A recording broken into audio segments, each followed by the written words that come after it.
ஷஹர் இப்னு ஹவ்ஷப் ஒரு தாபிஈ. ஷஹர் இப்னு ஹவ்ஷப் ரஹ்மத்துல்லாஹி அலைஹி அவர்கள் அன்னை உம்மு சலமா ரலியல்லாஹு அன்ஹா அவர்களிடம் கேட்டார்கள். குல்து லி உம்மி சலமா, உம்மு சலமாவிடம் நான் கேட்டேன் என்று ஷஹர் இப்னு ஹவ்ஷப் ரஹ்மத்துல்லாஹி அலைஹி அவர்கள் சொல்கிறார்கள். யா உம்மல் முஃமினீன் மா கான அக்ஸரு துஆ ரசூலில்லாஹி ஸல்லல்லாஹு அலைஹி வஸல்லம், மூமின்களுடைய தாயே, ரசூலுல்லாஹி ஸல்லல்லாஹு அலைஹி வஸல்லம் அவர்களுடைய பிரார்த்தனைகளில் மிக அதிகமான பிரார்த்தனை எதுவாக இருந்தது? இதா கான இந்தகி, உங்களுடைய வீட்டில் உங்களோடு இருந்தால், உங்களோடு ரசூலுல்லாஹி ஸல்லல்லாஹு அலைஹி வஸல்லம் அவர்கள் இருக்கின்ற பொழுது ரசூல் ஸல்லல்லாஹு அலைஹி வஸல்லம் அதிகமாக எந்த பிரார்த்தனையை கூறுவார்கள் சொல்வார்கள் என்று அன்னை உம்மு சலமாவிடம் தாபிஈ ஷஹர் இப்னு ஹவ்ஷப் கேட்கிறார். قالت உம்மு சலமா ரலியல்லாஹு அன்ஹா சொல்கிறார்கள், கான அக்ஸரு துஆஇஹி ஸல்லல்லாஹு அலைஹி வஸல்லம், நபி ஸல்லல்லாஹு அலைஹி வஸல்லம் அவர்களுடைய பிரார்த்தனைகளில் மிக அதிகமாக இருந்த பிரார்த்தனை என்னவென்றால், யா முகல்லிபல் குலூபி ஸப்பித் கல்பி அலா தீனிக், யா முகல்லிபல் குலூப் ஸப்பித் கல்பி அலா தீனிக், இதயங்களை புரட்டுபவனே, ஸப்பித் கல்பி, என்னுடைய இதயத்தை நிலை பெறச் செய்வாயாக, அலா தீனிக், உன்னுடைய மார்க்கத்திலே. இதுதான் நிலைத்து நிற்கும் இதயம். அல்லாஹ்வுடைய தூதருடைய பிரார்த்தனைகளில் அதிகமாக மொழியப்பட்ட ஒரு வாசகம் தான் நிலைத்து நிற்கும் இதயம்.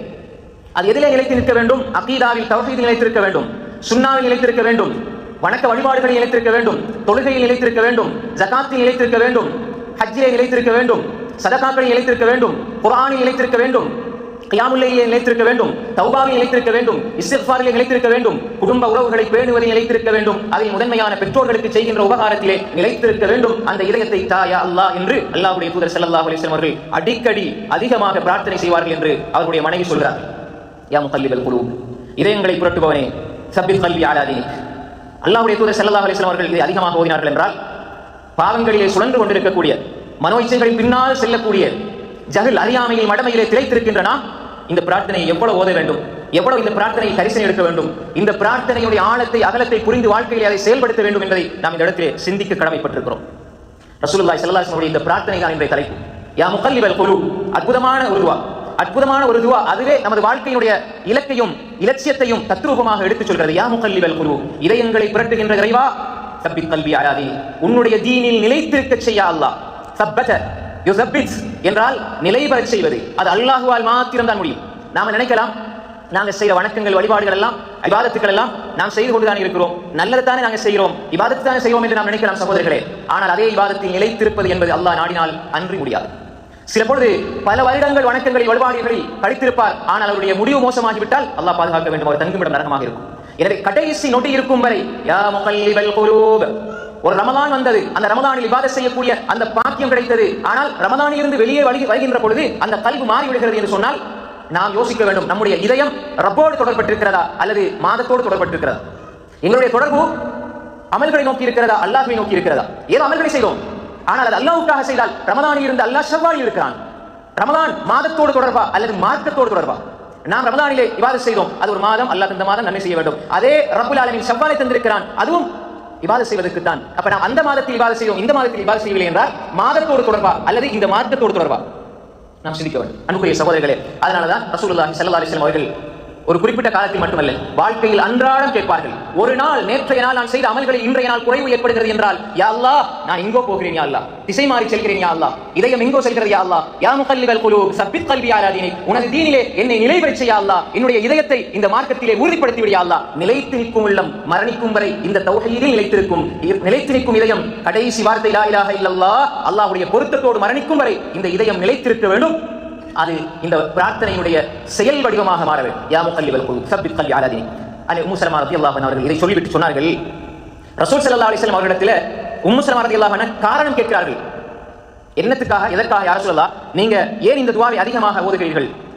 மனைமார்கள் கணவனோடு இருக்கின்ற பொழுது, கணவன் எந்த துறையில், குறிப்பாக மார்க்கத்தில் அல்லது ஏதோ ஒரு துறையில் சிறப்புற்று இருந்தால் அதில் இருந்து ஏதாவது ஒரு அறிவை பெற்றுக் கொள்ள வேண்டும். அது ஆகமானதாக இருக்க வேண்டும், பிரயோசனமாக இருக்க வேண்டும். குறிப்பாக மார்க்கத்தில் தேர்ச்சி பெற்ற அல்லது மார்க்கத்தை படிக்கின்ற கணவனாக இருந்தால் அந்த கணவனுக்கு உதவி செய்யக்கூடியவர்களாக, அவர்களிடமிருந்து படிக்கக்கூடியவர்களாக மனைவி மாற வேண்டும் என்றும் இந்த செய்தி சொல்கிறது. இரண்டாவது, மனைவியிடம் மார்க்க அறிவு இருந்தால், கணவனை விட இன்று பெண்கள் மாஷா அல்லாஹ் அதிகமாக மார்க்கத்தை படிப்பதை நாங்கள் பார்க்கிறோம். பெண்களுடைய படிப்பு மார்க்கத்தை தேடுகின்ற அதிகமான சகோதர சகோதரிகள், அல்லாஹ்வோடு தொடர்படுகின்ற மார்க்க வகுப்புகளுக்கு வருகின்ற பெண் சகோதரிகளை பொறுத்தவரை மார்க்கத்தை நிறைய படிப்பார்கள். ஆண்கள் அதிகமாக கேட்டுவிட்டு சென்று விடுவார்கள், பெண்கள் அதை கிரகிப்பார்கள், அதை வீட்டிலே பேசுவார்கள், சிறு பிள்ளைகள் கூட சொல்லிக் கொடுப்பார்கள். இன்று இதை மாறித்தான் சில மௌலிமார்கள் சொல்லுவாங்க, ஆண்களுக்கு தான் பயான் கேட்கிறது சந்தர்ப்பம் கிடைக்கி நிறைய படிச்சிருக்கிறாங்க அப்படின்னு சொல்லி. அப்படி அல்ல, இப்பொழுது காலம் மாறி வருகிறது. இந்த செய்தி இந்த இடத்திலே வருகிறது, இந்த ஹதீஸ் இப்படி வருது என்று சொல்லி எழுதி எழுதி எழுதி பாதுகாக்கக்கூடிய பல பெண்களை நாம் பார்க்கிறோம். அதே மாதிரி கிடைக்கின்ற தொழில்நுட்ப சாதனங்களை வைத்து நன்மைகளை படிக்கின்ற சகோதரிகளை பார்த்தோம்.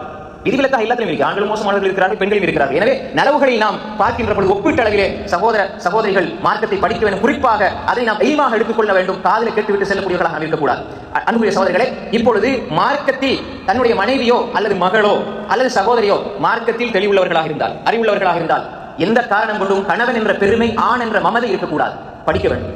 ஹாஃபிஸ் இப்னு ஹஜர் அல்-அஸ்கலானி ரஹிமஹுல்லாஹ் கிட்டத்தட்ட 276 புத்தகங்கள் எழுதியிருக்கிறார்கள். அவருடைய மாணவர் இமாம் ஸஹாவி ரஹ்மத்துல்லாஹி அவர்கள் வீடு எடுத்துட்டு போய் பக்கத்தில் ஓலக்குடி கட்டி அவரை படிச்சார். ஹாஃபிஸ் இப்னு ஹஜர் அல்-அஸ்கலானி ரஹ்மத்துல்லாஹி அவர்கள் கிட்டத்தட்ட புகாரிக்கு எழுதப்பட்ட விரிவுரைகள் 600 விரிவுரைகளுக்கு மேற்பட்ட விரிவுரைகள் இருக்கிறது என்னுடைய ஆய்வின் அடிப்படையில். ஆனால் அதில் சிரேஷ்டமான ஃபத்வுல் பாரியை எழுதி மிக அற்புதமான ஹதீஸ் தொகுப்பை, ஹதீஸுக்கான விளக்க உரையை இந்த உம்மத்துக்கு கொடுத்த ஹாஃபிஸ் இப்னு ஹஜர் அல்-அஸ்கலானி ரஹ்மத்துல்லாஹி அவர்கள் 50க்கும் மேற்பட்ட பெண் ஆசிரியைகள், பெண் முஹத்திஸாக்கள், பெண் ஃபகீஹாக்கள், பெண் முஃப்தியாக்களிடம் பாடம் படித்திருப்பதை அவருடைய நூலிலே குறிப்பிடுகிறார்கள். எனவே வரலாற்றிலே பெண்கள் மிகப்பெரிய இஸ்லாமிய அறிஞர்களுடைய ஆசிரியர்களாக திகழ்ந்திருப்பதை நாங்கள் பார்க்கிறோம். எனவே அன்புடைய சகோதரிகளே, அப்ப இந்த இடத்துல உம்மு சலமா ரலியல்லாஹு அன்ஹா தன்னுடைய கணவரிடம் கேட்கிறார், ரசூல் ஸல்லல்லாஹு அலைஹி வஸல்லம் இடத்திலே, ஏன் யா ரசூலல்லாஹ் இந்த துஆவை நீங்க அதிகமாக ஓதுறீங்க? காரணம் என்ன? கணவன் மனைவியிடம் கேட்க வேண்டும், மனைவி கணவனிடம் கேட்க வேண்டும். அறிவிலே கற்றுக்கொள்வதிலே பெருமை இருக்கக்கூடாது. பெருமை இருந்தால் ஒரு பொழுதும் கற்றுக்கொள்ள முடியாது. அப்ப ரசூலுல்லாஹி ஸல்லல்லாஹு அலைஹி வஸல்லம் சொன்னார்கள், நான் ஏன் ஓதுகிறேன் தெரியுமா?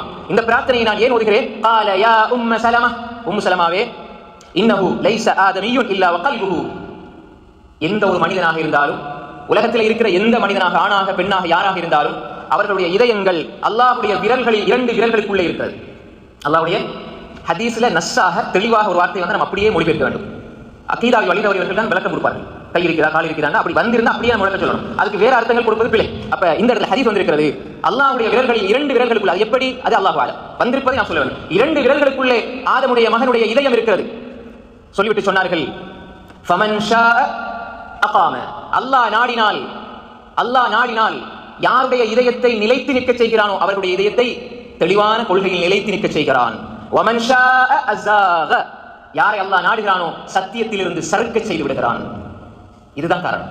ரசூலுல்லாஹி ஸல்லல்லாஹு அலைஹி வஸல்லம் சொன்னாங்க, உம்மு சலமா இடத்துல ரலியல்லாஹு அன்ஹா இடத்துல, நான் ஏன் ஓதுகிறேன் தெரியுமா? எங்களுடைய இதயங்கள் எல்லாம் அல்லாஹ்வுடைய 2 விரல்களுக்குள்ளே இருக்கிறது. அல்லாஹ் நாடினால் அல்லாஹ் புரட்டிட்டான்.